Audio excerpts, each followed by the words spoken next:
ఈరోజు అనంతపురం నగరంలో వైఎస్ జగన్మోహన్ రెడ్డి గారి ఆదేశాల మేరకు అదేవిధంగా అనంతపురం జిల్లా అధ్యక్షుడు అనంత వెంకటరామరెడ్డి గారి ఆధ్వర్యంలో వెన్నుపోటుకు 2 ఏళ్ల కార్యక్రమాన్ని నిరసన కార్యక్రమం ఏర్పాటు చేయడం జరిగింది.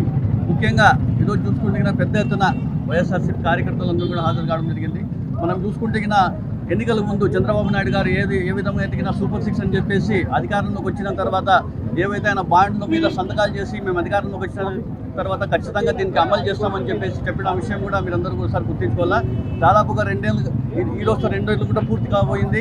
ఇప్పటికి కూడా ఏ విధాలుగా ప్రజలందరూ కూడా వెన్నుపోటు వచ్చిన విషయం కూడా మనం అందరూ ఒకసారి గమనించాలి.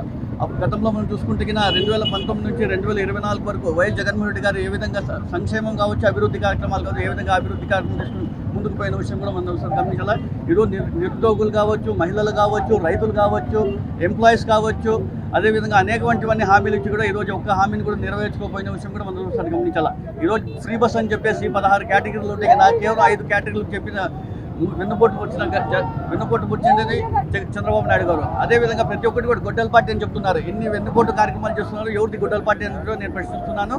ఎవరైతే చంద్రబాబు నాయుడు పైన ప్రశ్నిస్తే ఖచ్చితంగా ఇవన్నీ వాళ్ళ పైన కేసులు పెట్టడం కూడా అనేక అక్రమాలు కేసులు పెట్టి ఇవన్నీ చేస్తున్న విషయం కూడా ప్రజలందరూ గమనించాలా. రాబోయే రోజుల్లో ఖచ్చితంగా ప్రజలందరూ కూడా బుద్ధి చెప్తారని నేను తెలియజేస్తున్నాను.